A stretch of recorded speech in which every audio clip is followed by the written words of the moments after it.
Ini perintah Ibu Mega. Udah ketebak dah. Lagian disuruh ngomong sama itu janda satu itu lo nurut. Aduh, udah deh, gak usah tanggepin. Kabur. Oh.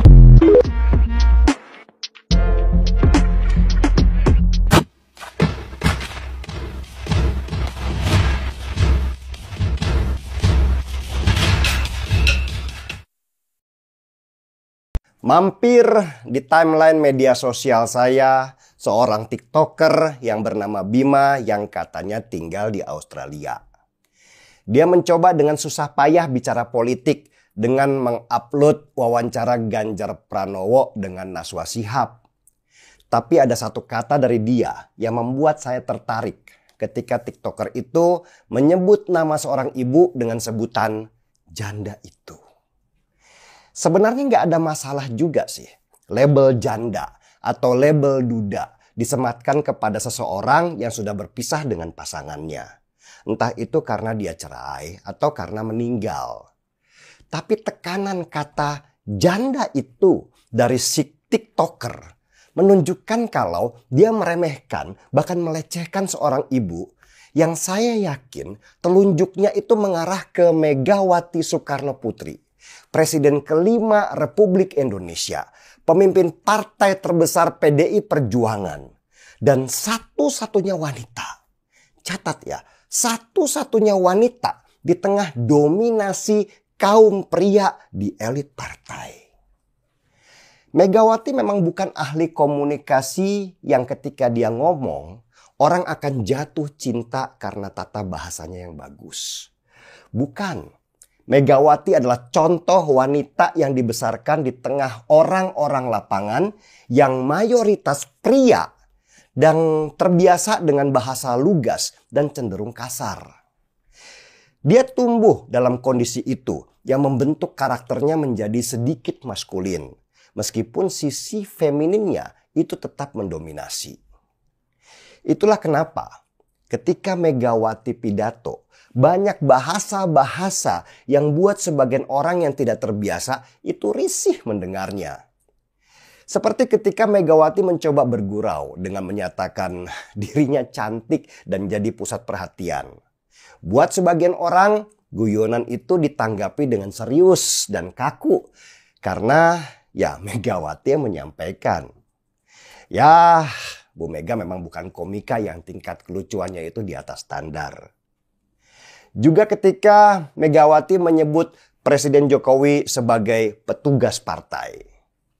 Untuk sebagian orang, bahasa itu bahasa kasar. Tetapi di internal PDI Perjuangan itu bahasa yang biasa. Karena mereka di sana, siapapun termasuk Bu Mega dan anak-anaknya adalah para petugas partai. Yang disebut petugas partai itu adalah para pengawal visi dan misi partai yang tentu saja berdasarkan konstitusi negara. Dan itu bukan jongos ya. Semua yang ada di partai, baik itu di partai PDI Perjuangan, Gerindra, atau juga di partai PKS, atau juga di Demokrat misalnya, atau siapapun lah. Mereka semua adalah para petugas di partainya masing-masing yang menjaga visi dan misi partainya. Jadi buat orang partai, bahasa itu tuh biasa aja. Tapi mungkin untuk orang luar, bahasa petugas partai itu disalahfahami sebagai bahasa yang merendahkan dan melecehkan. Nah, mungkin karena Megawati itu tidak pandai berkomunikasi dengan bahasa halus, maka banyak juga orang yang sebel sama dia.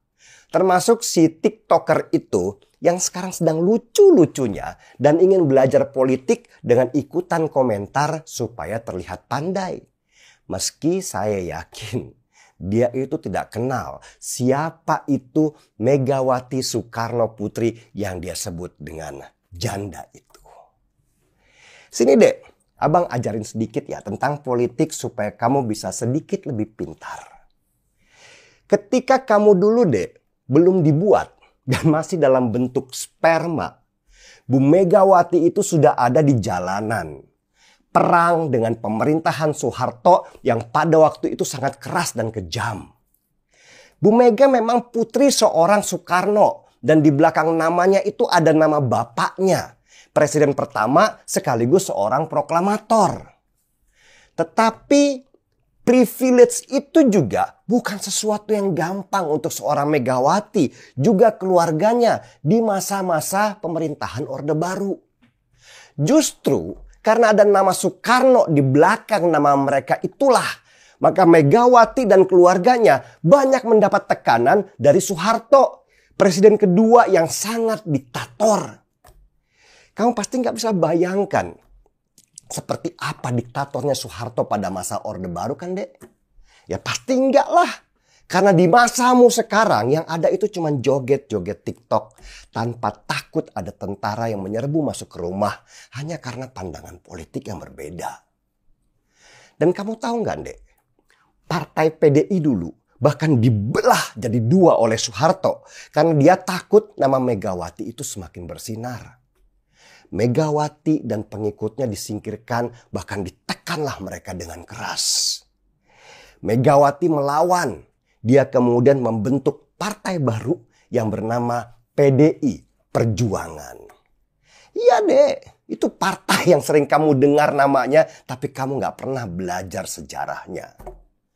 Dulu, Dek, dengar kata melawan di zaman Orde Baru, itu bukan seperti kamu sekarang melawan lewat TikTok sambil joget-joget dan berperilaku seolah-olah sudah menjadi pahlawan. Dulu konsep melawan itu risikonya bisa hilang. Bisa nggak pulang, Dek. Karena diculik bahkan bisa tidak berbekas karena tubuhnya dicairkan dengan air keras. Kamu berani melawan di masa Orde Baru, Dek. Jangankan joget pada waktu itu, kencing pun paling kamu gemeteran. Abang tambahin ya, Dek.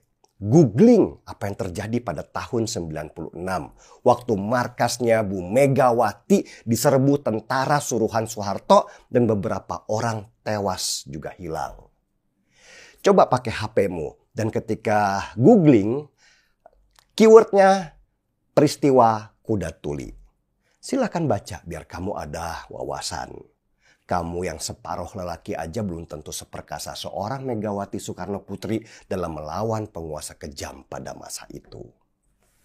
Dan sekarang Megawati sudah melahirkan pemimpin besar bernama Joko Widodo.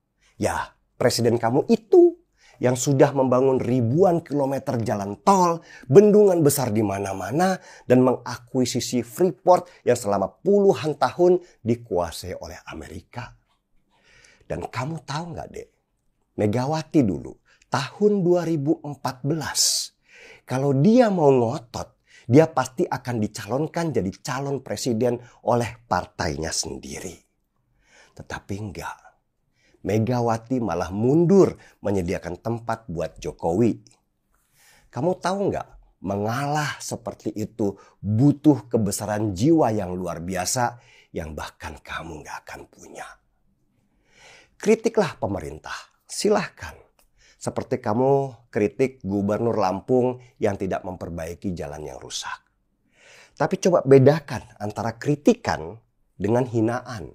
Karena kritikan itu selalu berbicara tentang program, sedangkan hinaan itu selalu urusannya personal.